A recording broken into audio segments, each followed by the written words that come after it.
dengan Bapak Al-Faridzi selaku seksi dari kesehatan. Dakar Mekah, Bapak Al-Faridzi, selamat malam waktu Arab Saudi, Pak Al-Faridzi. Ya, selamat malam. Pak Al-Faridzi, sejauh ini informasi apa yang Anda dapat dari musibah jatuhnya kren yang terjadi di wilayah Masjidil Haram ini? Adakah jamaah haji asal Indonesia yang ikut di dalamnya tertimpa kren yang terjadi di Masjidil Haram? Ya, sampai saat ini kita bisa informasikan untuk data yang kita masih mengidentifikasi. Ya, jadi ada sementara jemaah yang meninggal ini ada dari Indonesia ada 2 orang begitu. 2 orang, Pak, ya? Untuk sementara ini. Apakah sudah diketahui asalnya, Pak? Dari mana, Pak? Ya, ada dari embarkasi Medan. Embarkasi Medan, Pak, ya? Dan ada embarkasi dari DKI atau Jawa Barat. Sekali lagi mungkin bisa dikonfirmasi, Pak Al-Faridzi, jumlah korban khususnya warga negara Indonesia akibat jatuhnya kren ini? Ya, kita masih terus mengupdate data. Ya, jadi ada beberapa rumah sakit yang ada di daerah kota Makkah ini. Ya, sementara data kita di rumah sakit ini kurang lebih ada 3 rumah sakit. Kurang lebih setiap rumah sakit itu ada 10. Jadi rumah sakit Zahir, kemudian ada di 11 itu ada di rumah sakit An-Nur di Mekah. Ya, selanjutnya Pak Al-Faridzi. Saya kira itu yang bisa sementara yang bisa saya sampaikan, laporan sementara yang hasil yang kita lakukan. Sekali lagi, ya, Pak Al-Faridzi, 2 jamaah Indonesia yang meninggal dunia ini dari embarkasi Medan dan embarkasi mana, Pak Al-Faridzi? JKS. Mungkin bisa dijelaskan kembali lagi, Pak Al-Faridzi. Bagaimana? 2 jamaah ini mungkin bisa dijelaskan sekali lagi berasal dari embarkasi mana? Ya, embarkasinya adalah embarkasi KNO atau embarkasi Medan. Oke. Kemudian ada embarkasi JKS atau embarkasi dari jemaah dari provinsi dari Jawa Barat. Jawa Barat, Pak, ya, dan Medan dan juga Jawa Barat, ya. Iya. Selanjutnya untuk korban luka-luka, apakah sudah mendapatkan informasi, Pak Al-Faridzi? Ya, sampai saat ini masih diidentifikasi, ya. Jadi ada di rumah sakit Zahir ada kurang lebih ada 10. Ya, kemudian di rumah sakit An-Nur itu ada 11 orang. Kemudian ada yang di sektor 4 itu ada kurang lebih ada 8 orang. Artinya total korban luka-luka kurang lebih mencapai 29 yang terdeteksi saat ini. Begitu ya, Pak Al-Faridzi, ya? Iya, untuk sementara seperti itu. Lalu selanjutnya Pak Al-Faridzi, dengan jamaah yang tewas ini, selanjutnya akan apa tindakan dari pihak selaku Kepala Seksi Kesehatan Dakar di sana, Pak? Ya, tentunya begitu jemaah yang meninggal ini akan dilakukan proses bagaimana lazimnya, ya, melaksanakan sebagai fardu kifayah. Ya, nanti kita akan sampaikan kepada pihak maktab untuk dilakukan izin penguburannya. Apakah akan dimakamkan langsung di sana atau seperti apa, Pak Al-Faridzi? Ya, tentunya seluruh jemaah haji kita yang meninggal pada saat musim haji akan dimakamkan di Arab Saudi. Begitu. Baik, Pak Alfaridzi, nanti kita akan tunggu lagi informasi terbaru dari sana. Tadi sudah dijelaskan bahwa ada 2 jamaah asal Indonesia yang tewas akibat jatuhnya kren yang menimpa salah satu bangunan di Masjidil Haram.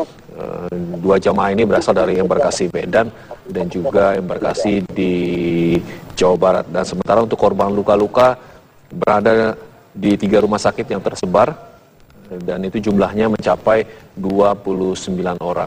Dan kita akan kembali lagi bergabung dengan reporter Khalid Samsu yang berada di lokasi kejadian. Khalid? Ya, Reza. Ya, Khalid. Dapat. Informasi terbaru apa yang bisa Anda sampaikan dari sana, Khalid? Ya, Reza, kalau kami informasikan, saya saat ini sudah keluar dari lokasi Masjidil Haram karena sejumlah jamaah atau jamaah calon haji mereka diharap untuk keluar karena akan ada beberapa penanganan khususnya dari pihak keamanan Arab Saudi. Dan saat ini saya tepatnya di dekat terminal Amir dan terjadi kemacetan di beberapa titik. Karenanya selain jamaah yang keluar dari Masjidil Haram, juga polisi Arab Saudi menutup beberapa pintu-pintu masuk untuk ke ke Masjidil Haram. Jadi semua polisi lalu lintas yang ada di Arab Saudi mereka menutup akses untuk masuk ke Masjidil Haram. Jadinya hingga mengakibatkan macet di sejumlah jalur yang arah memasuk ke Masjidil Haram, Reza. Ya, artinya ini masih disterilkan ya lokasi kejadian, Khalid ya? Ya, Reza, masih disterilkan oleh pihak keamanan Arab Saudi untuk menindaklanjuti atau mengevakuasi tren yang harus memang diangkat. Jadi pemerintah Arab Saudi sendiri khususnya dari pihak kepolisian mereka mensterilkan dan menutup beberapa akses untuk para jamaah yang akan masuk ke Masjidil Haram, Reza. Adakah batas waktunya, Khalid, dalam proses penutupan ini sementara? Belum dapat kami ketahui sampai kapan penutupan ini akan dilakukan oleh pihak kepolisian. Karenanya hingga kosongnya Masjidil Haram paling tidak pintu untuk Babu Salam itu ditutup dan juga pintu arah terminal Amir itu juga ditutup.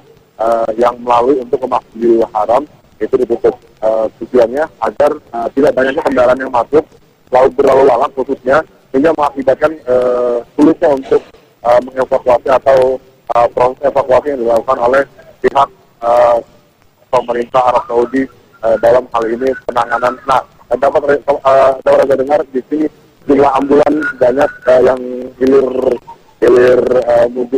bolak-balik, maksud saya mereka mengangkut mungkin atau ada beberapa jamaah lagi yang harus dievakuasi, Reza.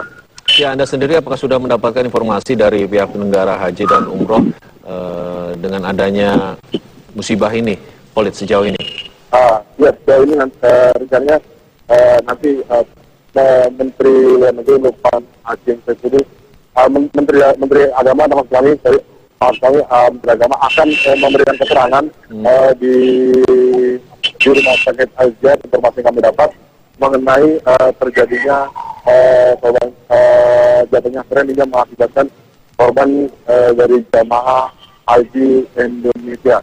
Jadi nanti Pak Menteri akan memberikan keterangan atau konferensi pers di sana. Ini saya akan menuju ke sana, kebetulan agak terlalu macet, makanya kita mencoba untuk bisa mengakses dapat ke sana karena pintu dari Masjidil Haram sudah ditutup, jadi agak kesulitan untuk mendapatkan informasi lebih lanjutnya, Reza. Ya, sejauh ini apa aktivitas dari para jamaah Indonesia sendiri di sekitar lokasi, Khalid? Tadi saya lihat ada beberapa jamaah Indonesia yang baru saja tiba, kemungkinan mereka yang baru saja tiba di kota Mekah dari Bandara Jeddah bin Abdul Aziz maupun dari Bandara Amir Mahmud bin Abdul Aziz, Madinah. Mereka melaksanakan umroh umum. Ada beberapa jamaah dari pantauan kami. Cuma kami belum bisa mengetahui apakah mereka bisa masuk ke dalam. Karenanya para jamaah hanya tadi saya lihat bisa masuk ke dalam melalui pintu Marwah. Tapi untuk lokasi saya sendiri ada beberapa serpihan dekat Al-Qas setelah jatuhnya adanya beberapa runtuhan yang menimpa lokasi SAI atau lokasi seputaran dewasa. Jadi paling tidak saya tidak mengetahui lebih pasti mereka bisa masuk ke dalam atau tidak, gitu Reza. Artinya proses ibadah sendiri saat ini dihentikan begitu ya, Khalid? Adanya penutupan wilayah Masjidil Haram ini, khususnya di lokasi kejadian. Mungkin seperti itu. Karena pantauan dari dalam tadi ada beberapa jamaah katanya sudah melaksanakan ini karena mereka untuk melakukan sa'i karena lokasi yang berdekatan dengan peruntuhan. Jadi para jamaah diharapkan untuk keluar dulu, keluar dari lokasi tempat peruntuhan terjadi, Reza. Baik. Untuk cuaca sendiri di sana seperti apa, Khalid, untuk saat ini? Ada informasi cuaca ekstrim susulan, begitu, Khalid? Kebetulan saat ini saya berada di situasi Kamir, cuaca angin tetap berhembus, cuma tidak terlalu seperti sore tadi sekitar pukul 17 yang agak kencang. Kalau saat ini angin lebih menunjukkan kota Mekah. Jadi tidak sama seperti ketika awal sore tadi. Ya, Reza. Ya, baik, Khalid, kita akan pantau dan tunggu terus informasi terbaru Anda dari Mekah, terutama lokasi kejadian, tepatnya di Masjidil Haram, lokasi jatuhnya kren yang terjadi pada maghrib tadi, sholat maghrib, yang mengakibatkan puluhan orang terluka dan 65 dari televisi Al Jazeera mengatakan ada tewas. Ini masih dikonfirmasi, tapi yang jelas tadi sudah dijelaskan bahwa 2 jamaah asal Indonesia meninggal dunia